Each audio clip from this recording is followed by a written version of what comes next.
Apa yang tak ada?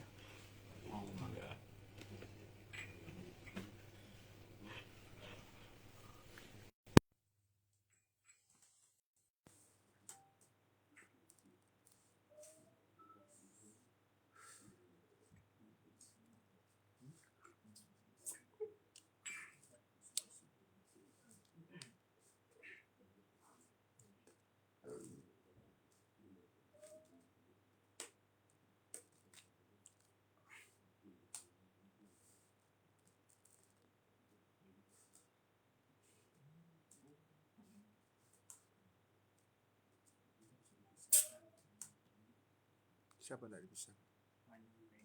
Ah.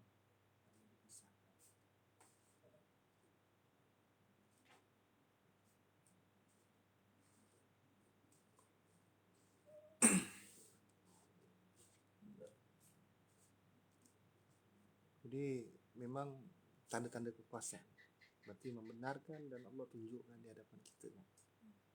Nah, jadi ada bahagian-bahagian yang mungkin untuk sebagai kita faham dan kita bisa menerima kenyataan dan bisa menentukan pilihan kemana dan untuk apa. Kalau memang kita tidak teliti, tak akan bisa faham.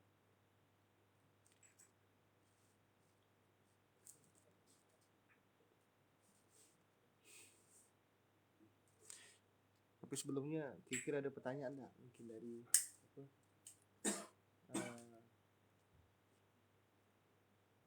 Afari Rafi kali mungkin ada.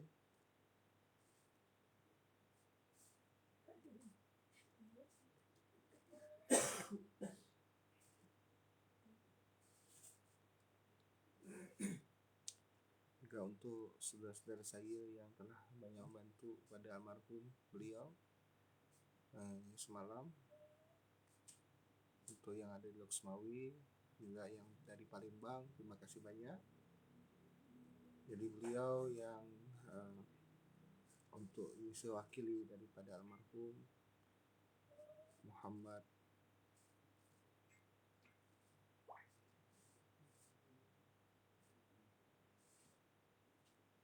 okay.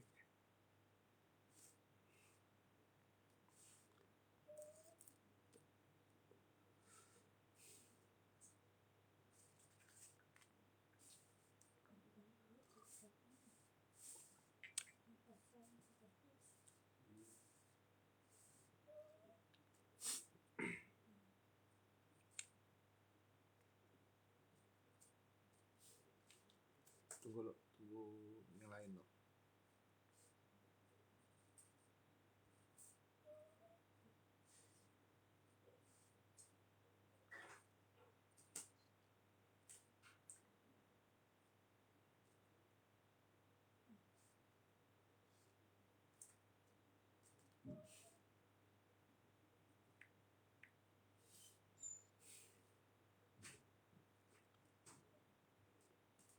Karena belum datang nggak yang lain.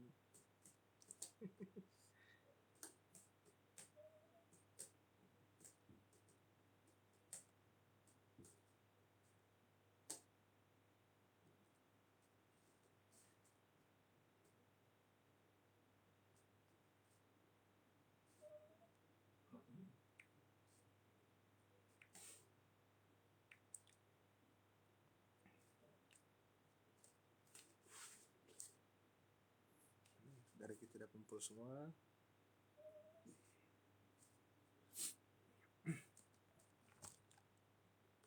Saya tak kuasa nak jawab pertanyaan banyak di sini. Itu balik lagi pada diri masing-masing. Intinya kami tak ada punya kemampuan untuk mengubah siapapun. Kami tak ada kemampuan untuk istilahnya menyelamatkan siapapun. Karena yang bisa mengubah dan menyelamatkan itulah diri sendiri. Tugas kami tak lain tak bukan untuk membawa peringatan dan kabar baik untuk diri sendiri dan untuk sekitarnya. Silakan kalau memang ada yang merasa keberatan, ada yang merasa istilahnya bertentangan, itu silakan, karena mereka punya hujah masing-masing. Tapi yang jelas kami tugasnya menyampaikan yang hak dan kami tetap berpegang orang kepada yang namanya hukum Quran yang benar-benar murni, tanpa diulah, tanpa dirubah-rubah, dan tidak boleh merubah hukum-hukum Allah. Kemudian juga tidak boleh merubah yang namanya konsep yang dah Allah susun. Sehingga maka dari awal saya katakan kami tidak akan pernah menanggalkan Quran, karena kami hidup secara Furqan. Itu syarat awal. Kemudian kami tetap bertauhid murni, karena syarat dalam bertauhid adalah kemampuan dia hidup di dalam Furqan. Artinya ketelitian dia, kecerdasan dia di dalam membedakan segala sesuatu. Dan selanjutnya adalah kami pun tidak akan pernah sama dengan pemahaman orang tentang pemahaman perhitungan di dalam Alkitab. Jadi sehingga kami mengerti segala sesuatunya. Kenapa? Karena memang semua dihantar kami kepada lauhin, sehingga tak ada satu pun yang tidak boleh kami pahami. Semuanya harus kita pahami, termasuk asal-usul kita, termasuk perjalanan hidup kita, termasuk tugas dan mengapa kita diadakan.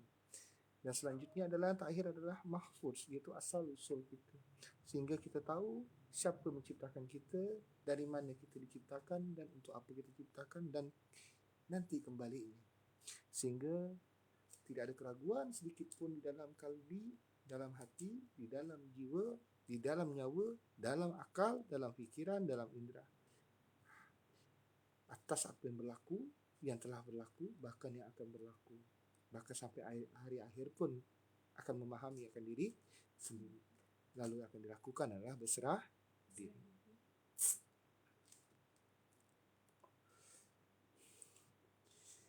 Jadi saya menyampaikan mewakili daripada saudara saya, termasuk dan macam orang tua saya,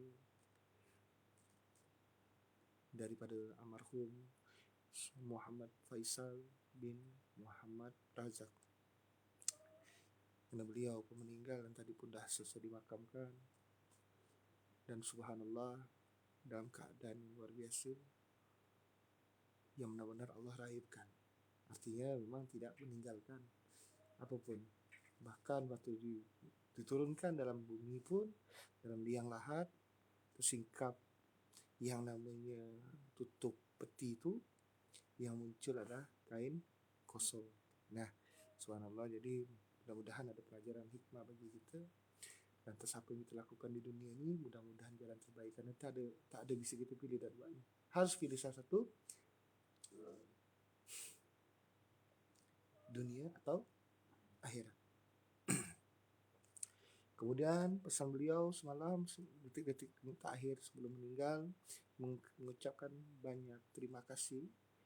Hanya karunia Allah lah yang akan membalas segala kebaikan bagi saudara-saudara saya. Inilah saudara-saudara saya, dunia dan akhirat. Saya tunggu kita akan kumpul sama-sama. Itulah amanah beliau yang terakhir. Dan lepas itu beliau dah jalan.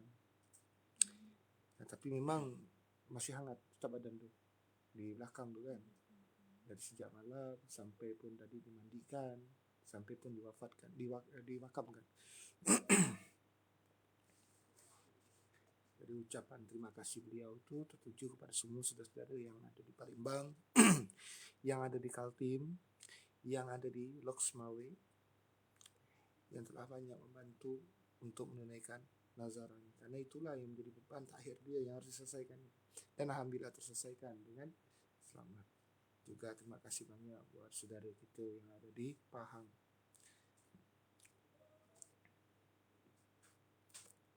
Jadi malam ini kita akan membahas tentang akhirul zaman. Langkah apa yang harus kita lakukan? Ada pertanyaan saya bacakan. Karena menyangkut ini memang tuduhan akan selalu ada dan kita harus terima. Pertama, dia akan mengatakan, macam mana tuan nak selamatkan mereka ni yang lain, nak selamatkan ahli keluarga? Akhir zaman ni adakah terus hijrah mengasing diri atau masih perlu dakwahkan mereka ahli keluarga? Saya bilang hanya Allah penyelamat satu-satunya.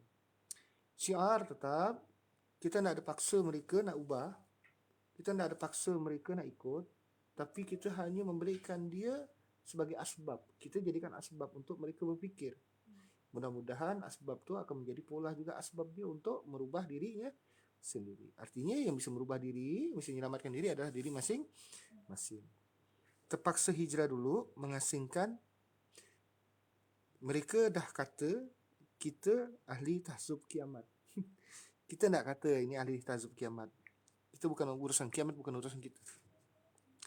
Kita hanya jadi penyampaikan apa yang akan berlaku dalam masa dekat ni. Dan apa yang akan bakalan terjadi dalam masa dekat ni, lantas apa yang harus kita lakukan. Pertama, mancungkan hidung. Saya sarankan mancungkan hidung. Maksud mancungkan hidung ni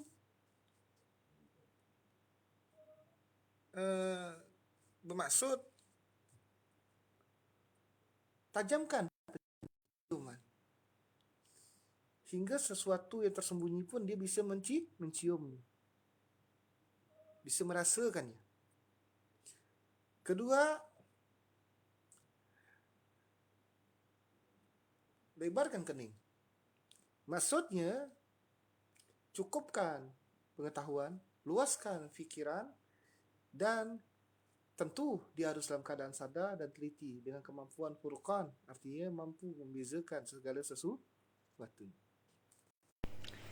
Sehingga terpeliharalah segala sesuatu.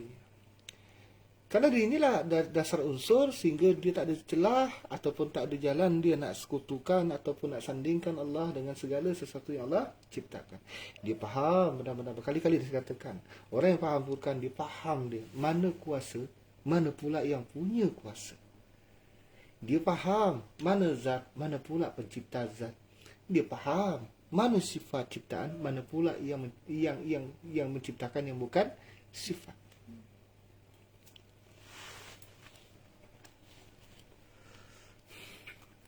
Waalaikumsalam warahmatullahi wabarakatuh. Kak, isteri abang. Apa Kak hari ini? Waalaikumsalam warahmatullahi wabarakatuh. Muhammad Salihi, buat salam semua. Dia balik ke Melaka dia, pak mertuanya. Nah, ini alasan pertama supaya apa? Allah memberikan petunjuk kepada siapa pun yang Allah kehendaki. Dalam satu kawasan yang berbeza-beza, maka masing-masing tempat tu, masing-masing kawasan atau masing-masing kaum itu akan diberikan petunjuk pada kaum itu sendiri. Bahasa lain dalam Quran, Allah katakan kami itu utus setiap utusan itu dari kaum itu sendiri. Jadi setiap kaum itu ada utusan.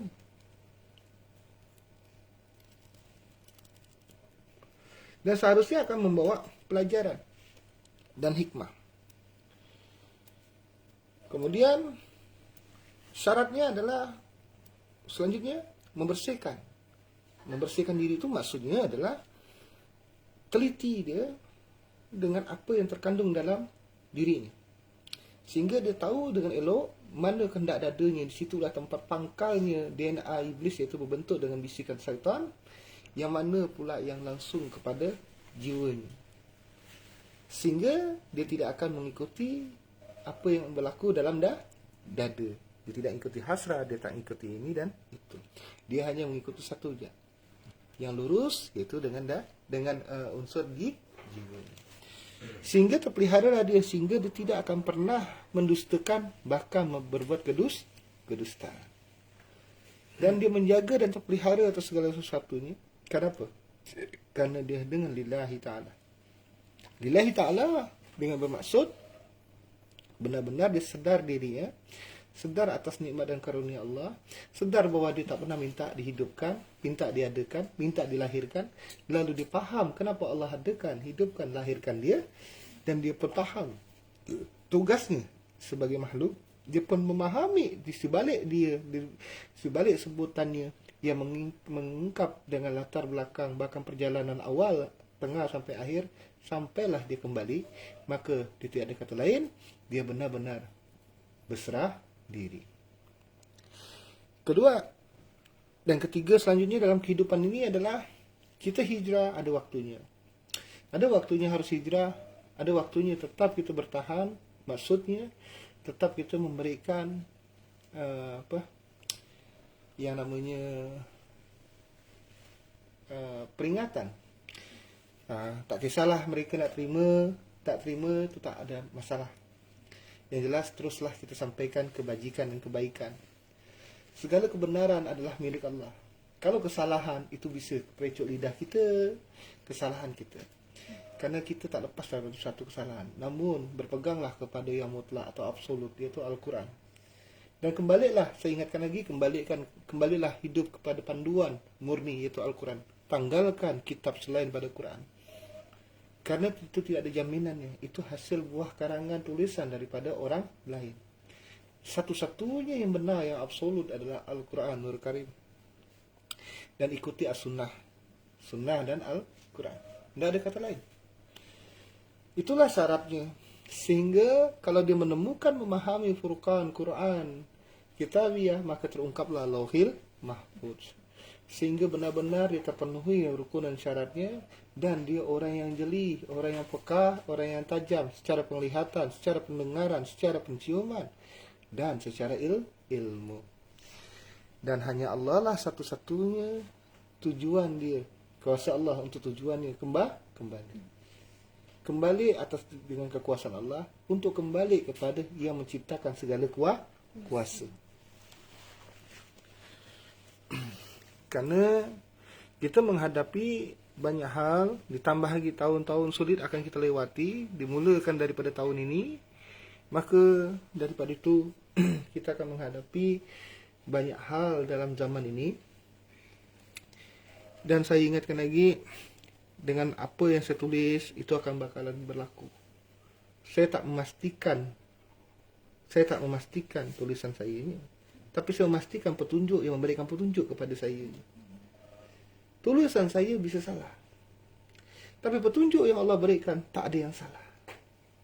Saya ingatkan lagi, cara pandang kita, jangan pandang saya yang menulisnya. Kalau saya menulisnya, banyak salah saya ni secara pribadi, secara manusiawi. Namun pandanglah yang sumber pengetahuan itu, dan dialah pemilik segala sesuatu. Kehidupan ini telah tertulis dalam Lauhil Mahfuz, sehingga apa yang berlaku ke depannya telah diberikan gambaran. Maka bersedia dirilah, hadapilah segala kemungkinan. Sesungguhnya bakal terjadi. Bakal tu bahasanya fiksi, belum terjadi tapi sudah diketahui. Itu fiksi nama bakal. Bisa jadi bakal mertua, bakal menantu, tu bakal masih fiksi. Kalau jadi mertua, jadi menantu, itu dah bukan fiksi lagi. Itu. Sama cerita benda ni. Itu.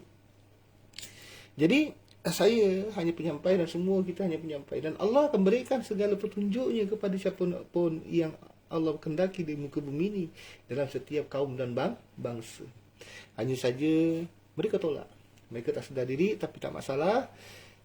Intinya, di sinilah Allah akan berikan segala sesuatunya untuk menyelamatkan umat manusia.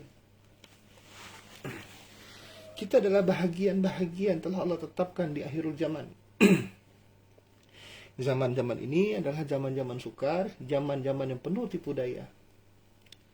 Kalau kita tidak pancung hidung ni, kalau kita tak ada lebar kening ni, kalau kita tak ada tajam pandangan kita, maka tak tajam penciuman kita. Maka maksud mancung hidung, tajamkan penciumanmu. Lebarkan kening tu maksudnya luaskan pengetahuan, luaskan ilmu, sehingga luaskan segala sesuatunya, sehingga mudah untuk memahami, menerima sesuatu dengan teliti. Dan apa yang berlaku di ke depan, bahkan dalam Ramadan ini akan menjadi, mungkin dalam secara lokal akan menjadi sesuatu yang ekstrim. Ia akan membuat banyak tangisan darah dan tangisan air mata. Saya tak usah ceritakan ni macam mana secara detail ni, tapi saya ingatkan lagi akan berlaku. Dan tiba waktunya mereka yang mengusungkan dada artinya menyombongkan diri, penguasa-penguasa zalim. Inilah Allah akan membuat mereka terhina. Di sinilah mereka akan melakukan siasat jahat. Tapi sayangnya akan membuat mereka terhina, jatuh dengan sejatuh-jatuhnya. Di tempat yang lain pun akan sama. Pertumpahan darah tak bisa terjadi. Peperangan telah terjadi, tapi akan meluas, semakin meluas, sehingga menyebabkan hal yang tak diinginkan pun berlaku. Dan orang-orang yang telah dimasukkan badannya pun akan maksudnya dimasukkan benda seperti vaksin tu, dia akan mendapatkan namanya rasa seperti ada penyakit aneh. Maka pada itu mereka akan menjangkiti dan akan terjangkiti. Mereka akan saling menjangkiti dan terjangkiti penyakit itu dalam bentuk radiasi yang menyebabkan terbakar kulit dan daging. Terus menerus. Dan kita hanya berharap mudah-mudahan ini adalah menjadi petunjuk karunia dan hikmah. Karena pertama, dalam bulan Ramadan ni adalah bulan, mudah-mudahan ini bukan Ramadan terakhir kita ya. Tapi kalau dah itu yang terjadi, kita pun reda kepada Allah. Dan mudah-mudahan dalam perjalanan ke depan pun untuk semua saudara-saudara kita sampai menuju, walaupun kita sedikit, kejayaan yang disokong dengan kekuatan dan kebenaran dari Allah, maka akan mengusung yang membebaskan dengan segala bentuk penindasan, mampu membebaskan Palestin, dan akhirnya mengembalikan Islam kepada pondasi sebenar-benarnya, yang murni, yang kafah, yang tidak bercampur dengan faham manapun, yang tidak bercampur dengan mazhab manapun. Dia hanya kembali kepada Rasulullah sallallahu alaihi wasallam, hingga tidak ada lagi kebimbangan, hingga tidak ada lagi perselisihan. Selama mereka menggunakan banyak mazhab, banyak orang lain, maka mereka akan selalu berselisih. Maka kita kan dari dulu awal saya katakan, kami bukan tidak bermasyhab, hanya saja kami bertolak semua masyhab yang ada. Kami hanya bermasyhabkan kepada satu yang kami ikuti. Masyhab atau artinya mazhab tu artinya mengikuti. Kami hanya mengikuti Rasulullah sallallahu alaihi wasallam. Itu saja. Jadi memang ada bahagian-bahagian yang sakit memang dijelaskan. Tetapi kita harus benar-benar terus saling mengingatkan. Agar apa? Agar seperti saudara kita tadi wafat, meninggal, subhanallah, walhamdulillah, wala ilaha illallah, wallahu akbar.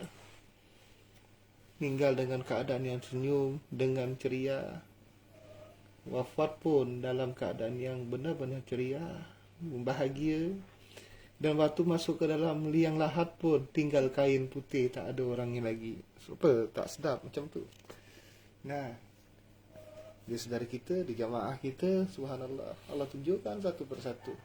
Dan sungguh tak ada jalan selamat, tak ada jalan baik. Yang benar hanyalah satu saja. Bertauhidlah engkau dengan sebenar-benarnya. Landasan bertauhid harus dengan Furqan. Landasan Furqan harus faham untuk membedakan. Jalan untuk memahami itu adalah muhkamat. Itulah pokok-pokoknya Quran. Dan jangan berpegang faham pada selain pada Quran. Berpeganglah hanya kepada Quran. Untuk memahami Quran harus dengan Furqan. Itu syarat. Agar apa? Agar engkau faham Qurannya, bukan faham tafsirnya. Kemudian selanjutnya adalah bagaimana kita hidup nak kembali. Kalau sekiranya kita nak tahu diri, maksudnya tak tahu di sebalik perjalanan hidup kita, di sebalik nama atau sebutan, tak faham, tak kenal apa tu nyawa, apa tu kendak dada, apa tu fungsi jasad, tak ngerti kita kepada apa itu diri yang sebenar-benar, yang terhubung kepada roh itu sendiri, dan roh itu langsung kepada Allah. Maka saya katakan, sungguh roh itulah langsung kekuasaannya kepada Allah Subhanahu wa taala. Kemudian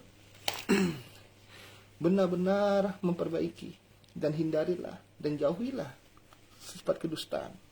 Mendustakan diri, mendustakan yang lain, dan berbicara dusta. Karena itu akan melahirkan banyak dusta yang lainnya. Pasti. Itu hukum rumus pasti. Virus yang nyata itu, yang akan saling menular, akan terus berkembang biak, atau akan terus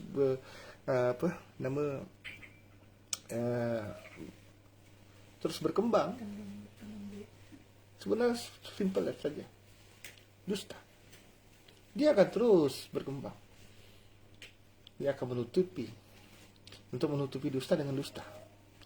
maka otomatis dia akan bisa berdiri tegak lurus. Kenapa? Karena tidak akan mungkin menjalankan hukum dengan melanggar hukum. Tidak akan mungkin mendirikan kebenaran tapi menentang kebenaran. Tidak akan mungkin dia bisa tegak di dalam hukum itu sendiri sekiranya apa yang ditegakkannya dengan cara melanggar hukum. Hukum yang mutlak adalah hukum daripada Allah. Sehingga tak ada jalan, tak ada cara yang lain. Satu cara untuk kembali, satu cara untuk jalan kembali hanya kepada Allah. Iaitu benar-benar faham dengan tugas dan tujuan kita, asal usul kita. Dari sejak kita di alam sulbi sampai kita di alam rahim, sampailah kita lahir ke dunia, sebenarnya kita tak pernah minta perkara ini. Dan Allah berikan atas segala kuasa tu. Maka benar-benar kita benar harus kenal diri kita. Kenal kita daripada nama kita. Baik buruk di balik nama kita, sifat, tabiat kita, perangai kita.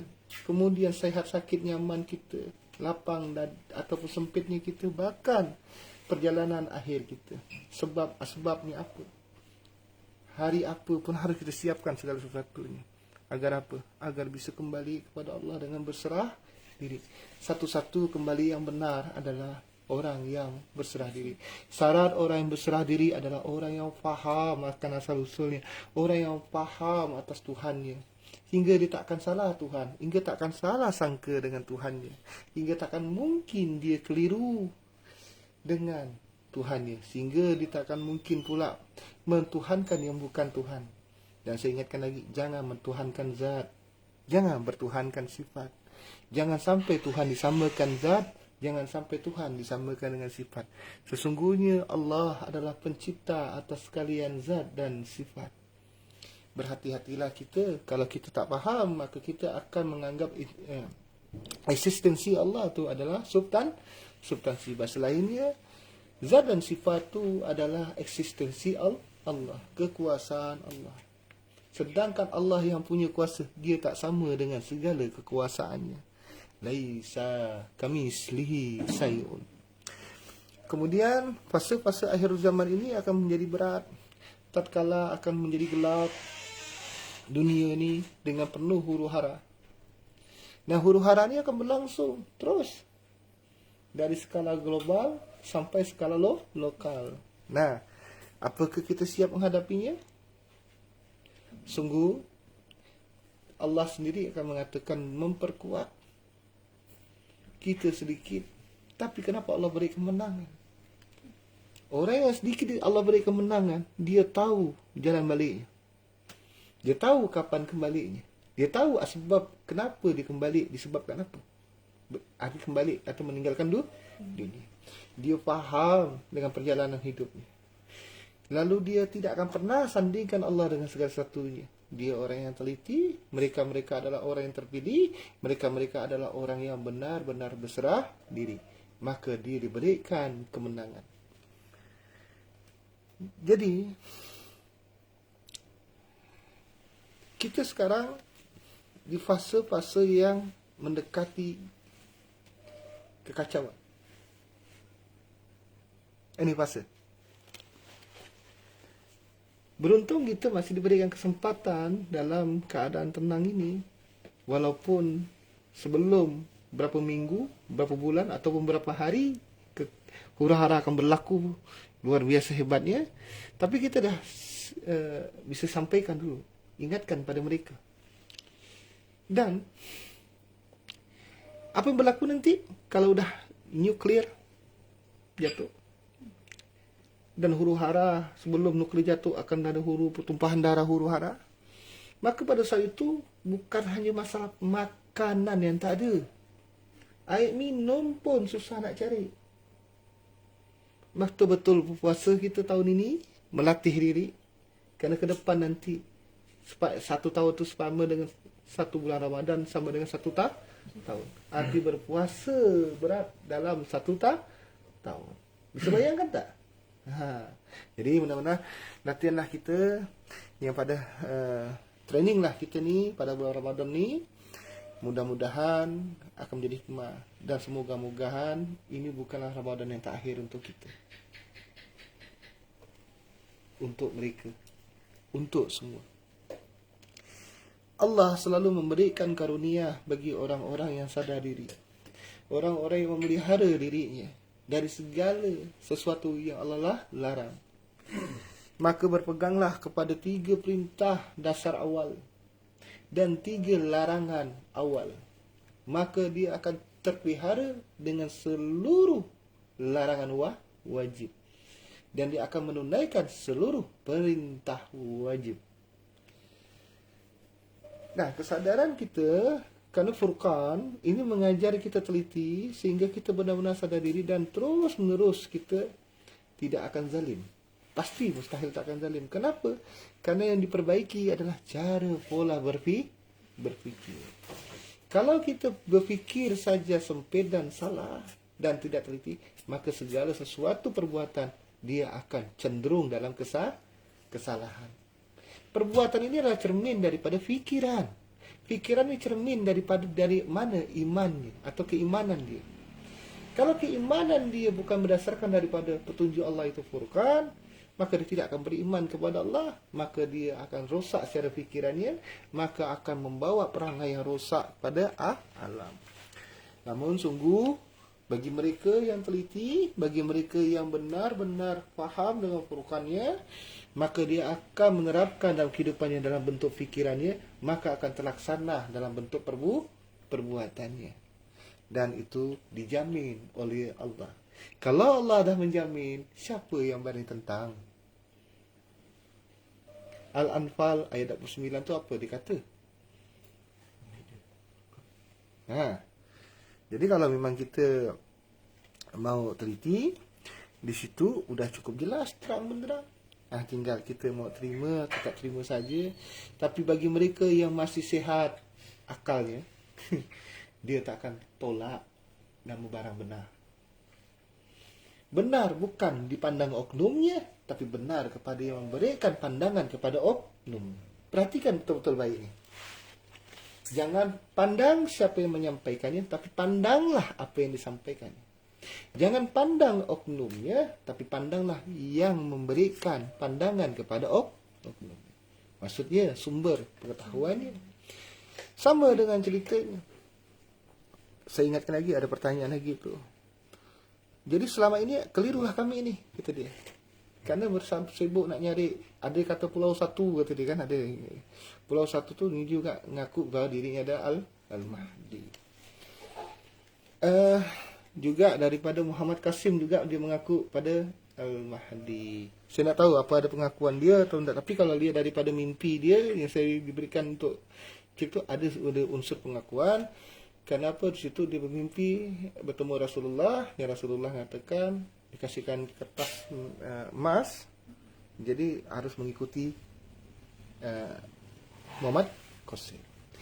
Saya bilang jawaban saya simple. Di dunia ini siapapun Muslim, dia punya potensi untuk menjadi Al-Mahdi. Siapapun dia, tak peduli siapa namanya. Kenapa pula antum cakap macam tu? Itu dia. Tuan cakap macam tu, itu dia. Bukan antum yang cakap tuan. Begini, kerana pemaham hadisnya, di situ kalau dengan mantik, dia akan menggunakan kalimat ayat dalam Al-Quran itu dengan kalimat pertukaran. Jadi akan bermakna seperti ini. Namanya serupa dengan nama ayahku, dan namaku serupa dengan nama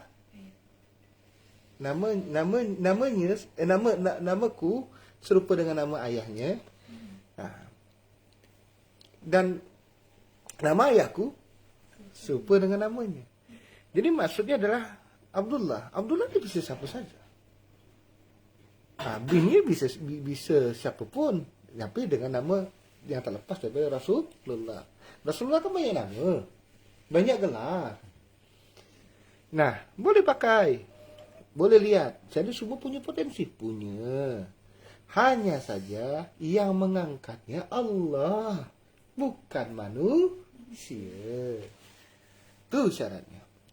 Syarat kedua, dan dia tidak pernah mau menjadi Al-Mahdi. Tidak pernah mau. Bahkan terlintas sikit pun dalam fikiran pun tak ada. Lalu macam mana kita nak kenal dengan orang ni, gitu kan? Sebenarnya jawabannya mudah. Maka Allah memberikan jawabannya dalam gelar itu sendiri. Gelar itu merujukkan dalam bahasa Arab orang yang diberikan petunjuk. Dalam gelar itu juga menjawab petunjuk apa yang diberikan dan dibawanya. Itulah jawabannya. Dari situ mengajar kita bukan mengenali orangnya, tapi mengenali apa dulu yang dibawanya. Dengan mengenali, dengan teliti, dengan faham apa yang dibawanya, maka engkau akan mengenali siapa yang membawanya. Nah, begitulah konsepnya. Sehingga tidak akan membuat kita dalam kebimbangan. Lalu, kami harus ikut siapa? Saya bilang, ikuti Quran dan hadis. Jadi, dua-dua ni tak bisa diikut ni. Jangan. Saya cakap bagi ulangi, jangan. Pertama syaratnya dikatakan jangan. Saya mempelajari. Pulau 1 saya pelajari dalam beberapa hari ini. Dan dia tak cukup rukun dan syarat di dalam alif, lam, mim, ha, dal, ya. Saya tolak. Kemudian ada yang dari Jawa Barat.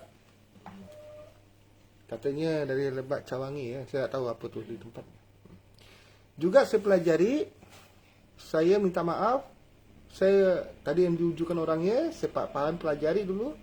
Untuk kesimpulan pertama kali, kesimpulan tu karena saya tak bisa memutuskan, tapi saya hanya bisa menyimpulkan dengan kebenaran yang buktinya ada, bukanlah sebuah dada, tapi berdasarkan bukti yang ada. Saya tolak karena tak cukup dengan alif saja, tak cukup. Alif itu adalah furqan. Ingat, furqan, alif. Dia bisa mampu membedakan. Cerminannya ada, jelas yang dipandang, jelas pula yang dipandangkan. Terpandang jelas, dipandang jelas, dan pandangannya jelas. Nah, kemudian Muhammad Qasim macam mana? Muhammad Qasim sekedar mimpi, benar. Tetapi tak cukup juga rukun syaratnya. Mungkin dia ada juga bahagian-bahagian dari barisan itu. Saya pun secara pribadi saya katakan, saya akan ikuti siapapun yang cukup rukun syaratnya. Kenapa saya katakan siapapun? Karena saya tak pandang orangnya. Kalau dia cukup alif lam mim ha dal ya sebagai gelarnya yang diberikan petunjuk dan menjawab petunjuk apa yang dibawanya, yaitu dalam alif lam mim ha dal ya, saya akan terima. Siapapun orangnya. Nah, di situ akan tidak akan menjadi kontroversi. Jadi saya tidak pandang mau siapa pun dia. Kalau dah cukup rukun dan syaratnya, yang jelas Allah utuslah dia ni adalah yang terbaik bagi umat akhirul zaman.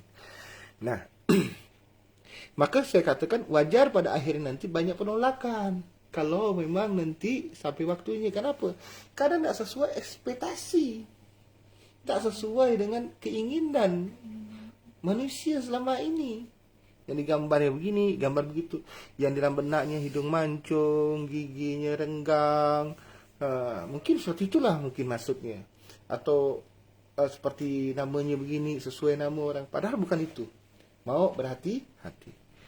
Kalau kita memandang dengan hukumnya Quran secara furqan, Al-Quran dan Al-Kitabiyah atau kitab, akan merujuk kepada Lauhil Mahfuz, didasarkan daripada pemahaman ilmu nahwu sorofnya, kemudian kepada kemampuan dia memahami kalamullahnya, kemudian dengan kemampuan dia memahami ilmu hadisnya, cukup dengan ilmu nahwunya, ilmu falaknya, kemudian ilmu mantiknya, maka dia geli dan teliti. Sehingga tidak hasal dia mengklaim seseorang. Dia tidak mencari orang, tapi dia mencari apa yang dibawa orang itu. Kalau dia menemukan apa yang dibawa orang itu, maka otomatis dia akan menemukan orang yang membawanya. Nah, saya jawab semuanya. Jadi kenapa saya bilang tolak? Maka saya katakan kami secara pribadi, secara pribadi dan kami semua ni, kami tidak akan bimbang dalam perkara ini. Kami tak pernah ingkar memungkirinya. Tapi Allah punya syarat untuk kita menemukannya. Nah, syarat itulah yang tak boleh kita tanggalkan. InsyaAllah kita akan tertuntun dan menemukannya dengan jelas, dan Allah jadi takdir kita bahagian daripada itu. Ingatlah, Karena tiba waktunya kita ditakdirkan untuk berurusan dengan alam, untuk berurusan dengan segala sesuatu, termasuklah berurusan dengan siapa? Berurusan siapa? Yahudi. Nah, memang udah itu menjadi bagian takdir. Terima tak terima, senang tak senang, itulah. Kita syukur berada dalam satu barisan, kita syukur berada di dalam jamaah ataupun dalam satu istilahnya saf pun dah syukur alhamdulillah. Apalagi dalam satu barisan, subhanallah. Nah, daripada itulah kita tidak bisa ingkar, tidak bisa menolak. Kemudian yang perlu diperbaiki untuk ahli keluarga kita. Kita tidak mampu memperbaiki mereka. Tugas kita hanya menyampaikan syiar. Syiar tu jangan berhenti. Yakinlah, manusia tu dalam sisi itu ada dua bahagian. Ya. Ada dua bahagian yang mana ada negatif dan positif, baik dan buruknya. Mungkin pada kalanya dia selalu mungkin tak bisa berfikir sihat, mungkin ada waktunya tiba berfikir sihat dan dia bisa menemukan kebenarannya dan bisa menerima. Artinya kalau dia bisa menerima dan berfikir sihat, dia berubah, bahkan kita lah merubahnya. Kita hanya menjadi asbab. Yang merubahnya tu dia dirinya sendiri. Nah, jadi kalau kita bicara menjadi asbab, bersyukurlah. Gitu bah. Karena kita butuh asbab, mereka juga jadi asbab kita juga jadi asbab mereka. Alam menjadi asbab kita pun menjadi asbab atas alam. Dan di alam semesta kita tak sendirian. Saya katakan, itu tak sendirian. Banyak di luar, di atas langit ni banyak makhluk melata. Cerdas, mereka ni hidup. Tapi mereka tak bisa melebihi kemuliaan kita yang Allah berikan. Kalau mereka tu dah hebat, dah cerdas, kenapa mereka tak nak kuasa yang bumi ni? Allah sendiri dah katakan, mereka di atas langit akan sujud, tunduk dan sujud kepada aku dalam keadaan sukarela ataupun terpaksa beserta bayang mereka. Jelas mereka bukan malaikat, mereka bukan jin. Mereka sama dengan kita punya bayang. Itu yang harus dipegang. Jadi banyak memang hal yang perlu kita pahami, kita kaji. Kemurnian tauhid itu tidak bisa dipahami selama dia tidak memahami Furqan. Furqan itu tidak akan menjadi sempit seperti mereka hanya mengatakan Furqan itu hanya untuk membezakan hak dan batil. Padahal Furqan itu luas, tak ada dalam diri kita, tubuh kita, kehidupan kita, semesta ini yang terlepas daripada Furqan. Makanya kenapa dalam Quran itu pun tak bisa dipahami tanpa Furqan. Karena sebenarnya Furqan itulah pokoknya Quran di dalam Muhammad. Ali Imran ayat ke-7. Dan kenapa kita harus benar-benar teliti dan introspeksi atau muhasabah diri. Berfikir kita secara otentik dan teliti. Sehingga kita ngerti apa yang dimaksud oleh Allah. Sehingga kita mengerti apa yang dalam benak fikiran kita. Sehingga kita teliti. Kita ikut siapa? Ikut dada, ikut jiwa. Maksudnya kembali ke mana kita ni? Nah, kalau kita memang dah teliti, cukup, jelas, mampu menemukan perbezaan dan persamaan yang mustahil sama, dan mampu menemukan persamaan dan perbezaan yang mustahil beda, dan sehingga dia akan cerdas dan teliti, maka Allah karuniakan dia petunjuk ilmu pengetahuan. Dan barang siapa dia terus menyampaikan sedikit ilmu pengetahuannya dan semakin sampaikannya, Allah akan menambahkan segala pengetahuannya. Dan dia selalu akan berserah diri. Kenapa dia berserah diri? Kerana dia sadar diri, dia tahu akan asal-usulnya, dia faham dengan perjalanan awal, tengah sampai pun akhir kehidupannya, dan dia tidak akan pernah ragu dan lalai, maka dia akan berserah diri. Ternyata serah diri itu tidak bisa tanpa pengetahuan. Ternyata berserah diri itu tidak bisa tanpa Furqan.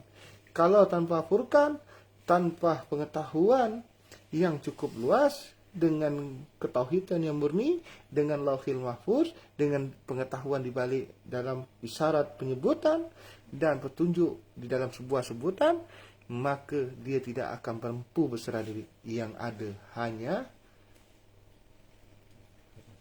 putus asa. Putus asa tu tak ada mampu, tak berdaya, tetapi tak tahu pula nak ke mana. Nah, inilah artinya dalam kebimbangan. Karena kalau orang dalam kebimbangan, maka di dalam kebimbangan itu dia akan terjebak di dalam ketidaktenangan. Ketidaktenangan inilah menyebabkan dia tak bisa kembali langsung. Karena yang bisa kembali langsung adalah orang-orang yang tenang. Orang-orang yang jiwanya tenang. Tenang ni apa? Tenang, saya jelaskan berkali-kali saya katakan.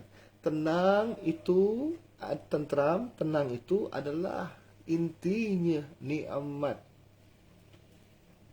Kalau nikmat tanpa ada ketenangan, itu bukan nikmat namanya.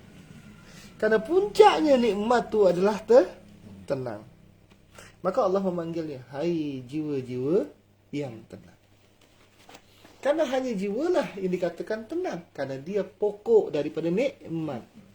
Sedangkan nikmat tu adalah yang dibentuk dari tenang itu untuk siapa? Untuknya nyawa. Maka sampai detik ini nyawa ni selalu nak cari nikmat. Hanya saja nikmat yang semu. Nikmat kebendaan, nikmat syahwat, nikmat apapun bentuknya. Tetapi mereka yang benar-benar hidup dengan jiwanya, mereka tak mencari nikmat kerana mereka memegang kunci nikmat itu tenang. Dan sampai akhir hayatnya mereka tetap tenang. Lalu Allah akan memanggil dengan sepenuh cinta. Apa? Hai jiwa yang tenang.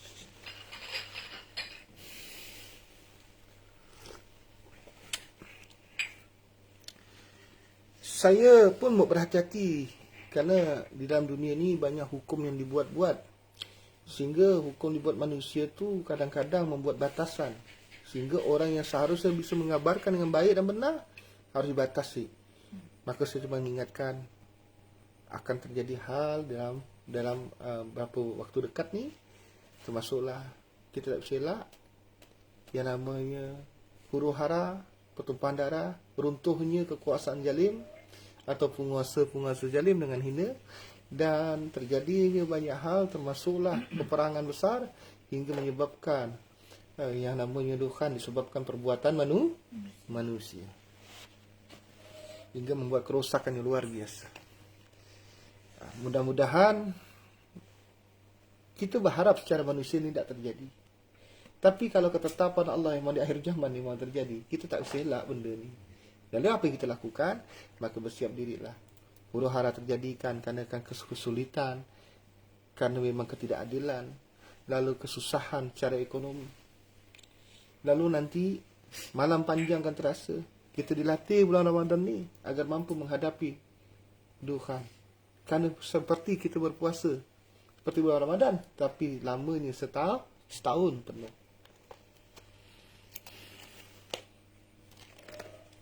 Suka tak suka? Nah, kemudian di sinilah yang Allah tunjukkan, sehingga Allah tampakkan apa yang berlaku sekarang ni. Peperangan terjadi. Kerana di situlah sebelum itu pun nanti akan banyak, akan muncul goncangan, akan muncul air. Air pun disertai setelah peperangan ni disertai dengan peperangan ni dengan air. Surut naik, air naik. Melebihi daripada kapasitasnya. Kemudian gunung api, fenomena alam tetap berlanjut. Mana gak sibuk, gak tetap menjalankan program, mana gak sistem Dajjal itu terus diusahakan. Agar apa? Karena mereka ni sama-sama merebut kota, merebut kekuasaan. Maksudnya daripada Dajjal ini, dia nak masukkan ke dalam jarum suntik tu supaya bisa manusia baik, semua bisa dikendalikan. Ingin mempercepat semuanya. Cepatkanlah, biar cepat ini terjadi semua ini. Biar apa? Kekuasaan yang mereka bangun akan diambil alih oleh umat Islam. Mereka dah rancang New World Order. Mereka dah merancang satu kekuasaan, satu pemerintahan. Benar? Tahu tak mereka rancang setengah jalan? Apa yang mereka rancang akan diambil alih? Nah, itulah yang menjadi takdir. Maka kenapa ada kalimatnya ada khalifah di akhir zaman? Khalifah itu dibentuk awalnya oleh mereka, tapi umat Islam mengambil alihnya dan menjadi khalifah yang sebaik-baik akhir zaman, yang benar-benar mengembalikan alam ni dengan seimbang. Kerana rusaknya alam ni bukan kerana alam tak seimbang, manusia yang tak seimbang dan membuat tidak keseimbangan alam. Allah dah kata kita ni adalah khalifah. Maka berhati-hati dan teliti dalam memutuskan atau berbuat segala sesuatu dalam alam. Baik manusianya, baik pada alamnya. Buruk manusia, maka rusaklah alamnya.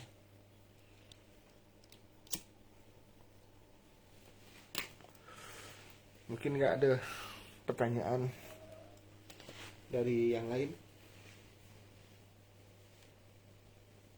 Kalau misalnya ada, tanya-tanya. Kerana kita ni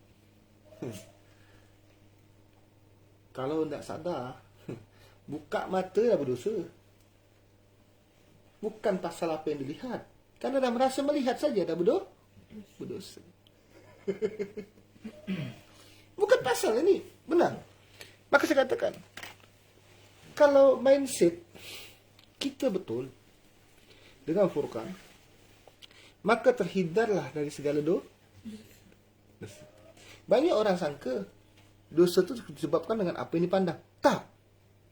Dosa itu terjadi gitu engkau buka mata, engkau merasa mandang saja sudah berdosa. Kecuali engkau sadar diri bahawa engkau diberikan pandangan. Engkau dihidupkan. Engkau diadakan. Engkau dicukupkan. Barulah inilah butuhnya kesadaran. Jadi saya luruskan, banyak orang kira hanya cukup dengan memandang, salah pandang dah berdosa. Bukan. Engkau celik mata saja dah merasa engkau hidup, engkau merasa engkau mampu, engkau merasa engkau bisa, engkau merasa engkau memandang, itu dah menjadi dosa. Kenapa? Engkau lupa engkau di dalam kekuasaan Allah. Bukan engkau berkuasa, engkau dalam kekuasaan Allah. Engkau tak mampu selamat daripada ketetapan Allah. Engkau pun tak bisa lari daripada maut. Tak ada yang mampu dari maut. Mampu lari dari maut. Kecuali orang-orang yang langsung kepada yang menetapkan menciptakan maut. Saya ingatkan lagi.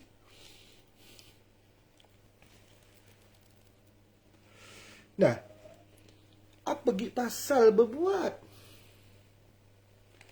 Jadi diluruskan supaya memang betul-betul mindset kita dibetulkan. Orang yang sadar diri, orang yang takwa, dia diberi kemampuan Furqan, maka Allah akan ampunkan dosanya dan hapus segala dosa. Apa itu kemampuan Furqan? Allah berikan Furqan. Apa itu Furqan? Di situlah untuk muhasabah kita, supaya kita sadar diri. Agar kita terlepas dari jeratan dosa. Dosa itu karena ketidaktahuan atau ketidaksadaran. Terus menyombongkan diri. Benda apapun dia tak sadar, dia akan sombong. Orang sadar. Orang yang cukup rukun syarat ilmu pengetahuan dari Allah, dia tidak akan pernah berani tersirat dalam hati rasa sombong pun tak ada. Apa yang nak berkata sombong? Tetapi orang yang setengah ilmunya dan orang-orang yang bodoh, maka yang tampak adalah kesombongan. Jadi benar. Ini perbedaannya antara iblis dengan manusia. Iblis punya ilmu, dia sombong. Tapi ilmu yang banyak pun tak bisa menolong. Manusia dua kategori. Setengah dalam ilmunya, atau dia memang tak berilmu, maka akan selalu sombong. Maksudnya dia lalai dengan petunjuk Allah. Ilmu tadi ni, ilmu ni adalah hikmah. Apa bentuknya? Manusia ni diajarkan ilmu sejak di dalam perut. Maksudnya hikmah. Sampailah dia lahir ke dunia. Bisakah orang tu berilmu tanpa hikmah dari Allah? Tak bisa. Jadi jangan disempitkan. Tolong kita kembalikan kepada sebenar-benarnya, asal usulnya. Hikmah ni penting. Kita hidup tak bisa tanpa hikmah. Kenapa hikmah tu daripada asbabul nuzul hidup kita? Maka Quran adalah hikmah. Karena turunnya pun harus adanya asbabul nuzul. Jelas itu. Tak bisa disangka. Kenapa mereka lupakan perkara ni? Sehingga mereka lalaikan Furqan. Sehingga mereka hanya menceritakan dongeng, hanya menceritakan cerita-cerita, hanya menerapkan segala sesuatu yang mereka sendiri tak menemukan buktinya. Maka Allah sendiri dah mengatakan, ingatlah, jangan sampai kita menjadi bagian dari mereka. Syarat kita tu, rasalah kopi tu, baru engkau bisa faham dan engkau bisa menjelaskan apa sebenarnya kopi tu. Nah, seperti itulah. Alif Lam Mim, zalikal kitabul la raiba fihi hudal lil muttaqin. Agar engkau tak dalam keraguan. Maka dalam Alif Lam Mim itu yang ditawarkan bukti, bukan teori. Kalau kita hanya berteori, nak menemukan bukti, apa dalam pikiran kita? Kira, cerita. Barulah dibuai dengan kehendak dada melalui angan-angan, barulah muncul dengan dimensi fantasi akal kita, pikiran kita apa? Hayal. Kalau orang dah terbiasa menghayal, sakit tak disadarkan. Dia sadar tapi tak menyadarinya. Beda dengan orang tidur, jelas-jelas tak sadar. Tapi orang yang sadar ni bahaya. Lebih parah daripada orang tidur. Maka orang sadar tapi tak menyadarinya. Maka itulah kenapa Allah berkata berkali-kali, sungguh syaitan tu musuh yang nyata. Kenapa? Kerana syaitan tu berbisiknya di antara celah dada. Hingga apa mereka rosakkan? Dia merosak manusia, tak mampu buat jahat, dibuat dalam baik. Tak mampulah dia menggiring kita dalam kejahatan. Tapi dia buat pula kita seakan-akan merasa hebat, merasa bisa, merasa mampu, merasa kaya, merasa terhormat, merasa tinggi ilmunya, ya kan? Merasa banyak pahalanya, merasa derajatnya tinggi. Ini bahaya. Kenapa? Memang dibuatnya kita sombong. Itulah pukulan terakhirnya. Itulah senjata akhirnya sang syaitan di dalam dada. Digiring ke maksiat, tak mau. Selamat dah. Betul? Disesatkannya dalam ibadah. Digesekkannya dalam pikiran kita, dalam angan-angan kita, Allah seperti ini, Allah seperti itu. Jangan-jangan Maha Ruang ni Allah kali. Itu buah karya siapa? Dada. Mungkin enggak ni yang dipandang Allah, yang memandang Allah? Itu kuasa siapa? Dada. Yang punya hal. Sehingga dia tak bisa membedakan lagi mana kuasa, mana punya kuasa. Allah itu bukan sifat, bukan zat. Tapi Allah lah yang menciptakan zat dan sifat. Dia berkuasa atas zat sifat. Sehingga Allah tak akan mungkin sama dengan ciptaannya. Yang membutuhkan sifat, yang membutuhkan zat, yang membutuhkan asbab, yang membutuhkan bentuk, yang membutuhkan dari tiada menjadi ada, yang membutuhkan ada menuju tiada, yang membutuhkan suci, yang membutuhkan najis. Allah, penguasa, pencipta segala sesuatunya. Mustahil dia sama. Nah, ini yang harus diluruskan. Nah, kalau kita dah lurus masalah perkara ni, tenang. Apa yang kita lakukan? Ya Allah, aku berserah kepadamu. Hidup matiku, perjalananku, langkah kakiku hanyalah kepada kepadamu. Engkau yang menetapkan awal dan akhir. Dia tak akan pernah merasa ilmu, saking tingginya keilmuannya, sehingga dia tak merasa berilmu.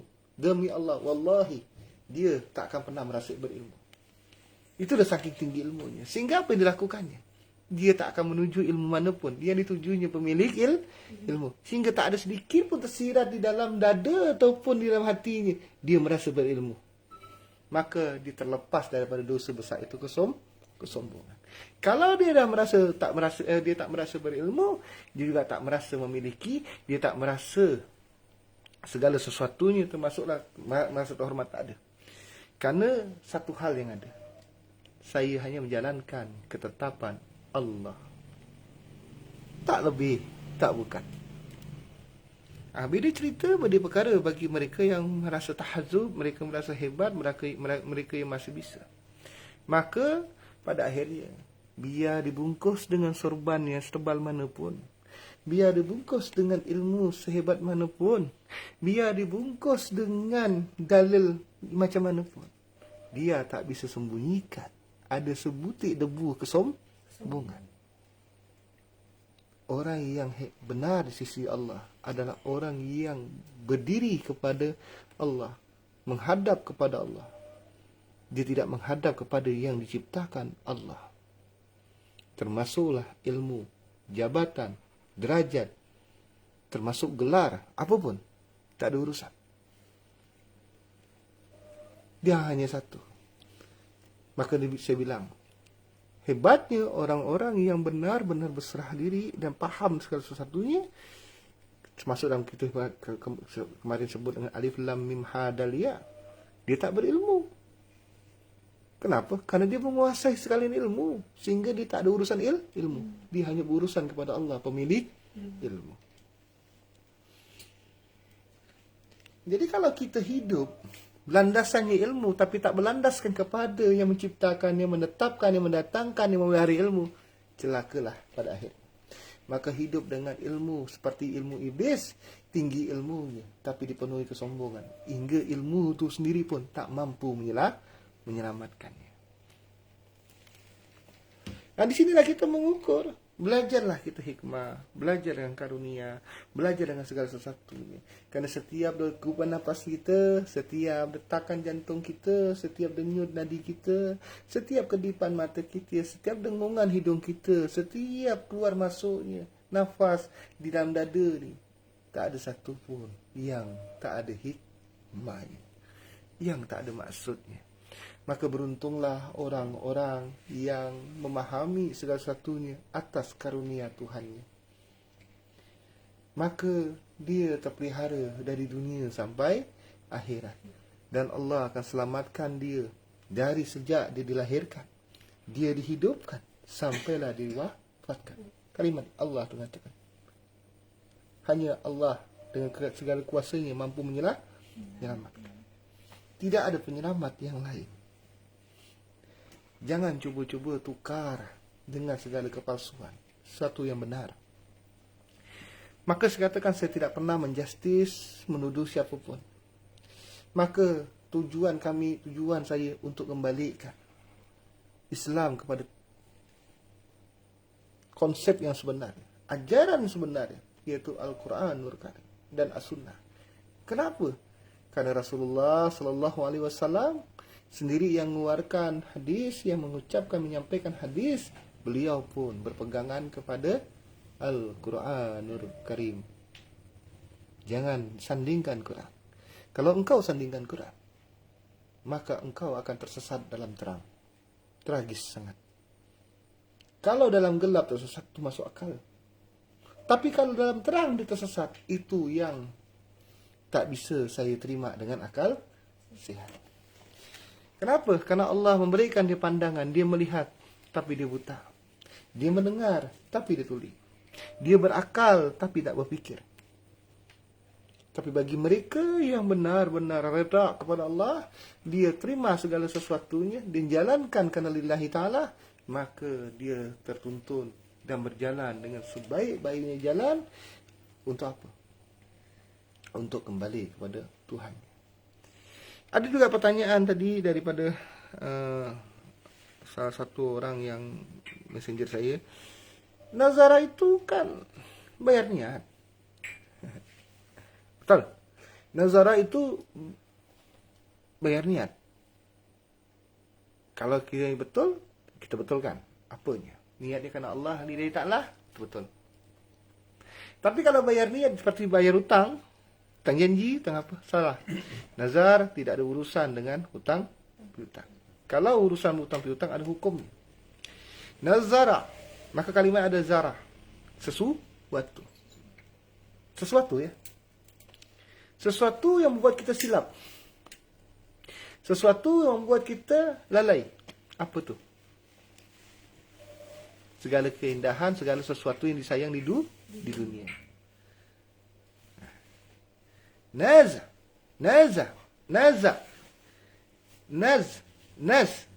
itu berkaitan dengan asal usul. Kalau kita ambil daripada nun zal ra, maka ketemu dengan jumlah 44. Nun 25, zal 9, ra 10, 48. Berfikir dulu baru ngomong. Nanti bukan apa, susah nak narik tu. Kalau salah langkah tu masih bisa. Kalau ngomong sakit ni. Dia nun zalra, memang dia jumlahnya apa namanya 44. Namun kalimat itu kalau kita pecah naza atau naz asal usul. Asal usul kita harus ngerti, asal usul ada perjanjian kita kepada Allah. Maka namanya adalah perjanjian kita kepada Allah sebagai asal usul kita itu sebagai fitrah.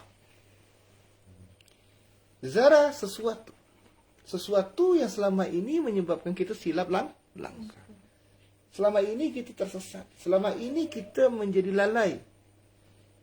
Bisa kerana anak isteri, bisa kerana harta benda, bisa kerana ilmu, bisa kerana harga diri. Maklumlah, orang masih punya harga diri, berarti biasa ada nilai. Yang tak ternilai itu kalau dia tak ada urusan harga diri, tapi urusan kepada Allah. Nah, disinilah kenapa Zara itu berkaitan melepaskan segala belenggu sehingga dia tidak lagi terhizab dengan segala sesuatu. Karena dia akan memberikan makan atau mengeluarkan sesuatu yang disayangi. Yang disayangi di dunia. Apa yang kau sayangi selama ini? Harta kan? Apa yang kau cari? Uang kan? Itulah kenapa harus diserahkan, diberikan. Tujuannya agar engkau tetap istiqomah, berada di jalan yang lurus. Hingga engkau tak akan sandingkan, tidak akan berkiblat dengan apapun selain pada Allah. Sehingga engkau tidak akan hidup dalam kegemilangan sesuatu kepalsuan, tapi benar-benar berpegang kepada yang menciptakan segala sesuatu. Sehingga engkau terpelihara dari sejak dalam sulbi menuju rahim sampai di dalam dunia hinggalah meninggalkan dunia. Sehingga engkau tetap menjadi jati diri engkau sebagaimana dalam sulbi dan tidak akan pernah terpengaruh bahkan terikat dengan urusan dunia. Engkau sebagai penghubung di dunia, tapi engkau tidak akan terikat dalam dunia. Engkau menjadi bebas sebagai hambanya Allah. Engkau tidak akan menjadi budaknya setan, budaknya dunia. Kerana engkau menjalankan fitrah. Itulah kalimat nazar. Melepaskan belenggu diri daripada ikatan segala sesuatu. Dunia ni sesuatu. Anak isteri kita, harga diri kita, ilmu, sesuatu. Alangkah orang tu salah kalau dia bergantung dengan ilmu. Maka bukan dikatakan cerdas, tapi pintar. Cerdas itu orang yang tidak berpegang pada salah satu ilmu. Tapi dia menguasai ilmu. Tapi dia tidak bergantung dengan ilmu. Dia kuasai atas ilmu. Nah, disinilah diingatkan saran saya. Tadi tanyaan bagaimana pendapat saya untuk menghadapi ini semua. Inilah salah satunya. Betulkah mindset kita? betulkan pikiran kita, betulkan tujuan kita, betulkan pemahaman kita. Tugas kita membalikkan sejarah, membalikkan fitrah, membalikkan kemurnian sebenar-benarnya, kembalikan sejarah sebenarnya yang telah diselewengkan, disimpangkan oleh umat manusia, termasuklah orang Yahudi dan Syiah. Kembalikan kebenarannya. Kembalikan lagi sebagaimana sedia kala Rasulullah dan sahabat, Al-Quran dan As-Sunnah. Tak ada lain, tak ada bukan. Jangan sampai ini dirusak kembali, karena barang ini dah banyak rusak, maka harus dikembalikan. Kalau kita membetulkan diri kita, memperbaiki diri kita dengan sepenuh kesadaran, mencari tahu, mengenali siapa kita sebenarnya. Inilah, siapa aku sebenarnya? Siapa si Haris nih? Siapa Muharis nih? Saya cari tahu. Apa itu mim, apa itu ha, apa itu ra, apa itu shin. Lalu apa kaitan dengan orang tua saya misalnya, atau nama Bang Faruji apa? Cari tahu kenapa sifat saya, karakter saya, apa baik buruk saya, bagaimana sifat kecil saya, bagaimana sifat kanak-kanak saya, bagaimana sifat remaja saya, bagaimana sifat dewasa saya, bagaimana sifat akhir saya, bagaimana pula asbab nuzur ujur saya, bagaimana pula asbab nanti saya meninggalkan dunia. Kalau paham, bimbang tak? Tidak. Memang fitrah, kalau engkau tidak mau meninggalkan dunia, jangan hidup. Karena syaratnya engkau untuk meninggalkan dunia, engkau ada di dunia. Syarat untuk mati, engkau wajib hidup. Jadi tujuan kita diberi hidup itu agar paham untuk kembali. Janganlah kita sibukkan diri kita hari-hari berdebat ini, berdebat itu. Hari-hari mengecam orang ini, macam itu. Kita seakan-akan merasa paling benar. Salah. Saya pun menyampaikan, saya tak pernah merasakan sedikit pun. Andai pun benar salah, bukan saya yang memutuskannya, tapi Al-Quranul Karim. Saya tak pernah nak memutuskan, engkau salah, engkau benar. Saya sampaikan barang ini salah, barang ini benar. Bukan tanpa hujah, bukan tanpa alasan, bukan tanpa dasar. Karena saya bukan yang memutuskannya, melainkan Al-Quranul Karim. Mungkin ada pertanyaan kali. Untung tak masa je tak masuk ni, Wan. Pada masa je masuk, yang kita panjang lah. Tidur. Yes, pingsan dia. Ya, subhanallah. Bang Ib, ya Allah, rindu saya abang ni. Tapi mudah-mudahanlah abang ni sihat. Ya, buat juga semua saudara-saudara saya, minta maaf apa ada salah ucap, salah sangka, salah kata, tapi mudah-mudahan apa yang sampaikan ada bahagiannya untuk ke depan. Mudah-mudahan bisa menghadapinya. Buat saudara saya yang paling jauh ni di Semenanjung, moga diberi sihat Bang Muhammad Salihi dan beserta keluarga. Salam buat Kak Mira dengan anak manaan semua tu sana tu. Mudah-mudahan sihat. Alhamdulillah, subhanallah. Kalau ada salah kata buat saudara-saudara saya semua, saya minta maaf. Ikhlaskan, redokkan. Saya benar-benar dengan tulus minta maaf kalau memang salah kata ni. Walaulah mungkin perasaan saya betul, perasaan sangka, tapi ada menyakiti perasaan orang lain. Sungguh saya tak pernah ada niat nak menyakitkan siapa pun. Memang lidah tak bertulang, tapi dia tajamnya mengalahkan pedang. Bisa minta maaf, minta ampun, tak ada niat sikit pun nak menyakiti siapa pun. Namun saya hanya menyampaikan apa adanya saya lihat, saya saksikan, saya rasakan, saya buktikan. Demi Allah, hanya Allah lah pemilik kebenaran. Itulah kalau gitu, assalamualaikum warahmatullahi wabarakatuh.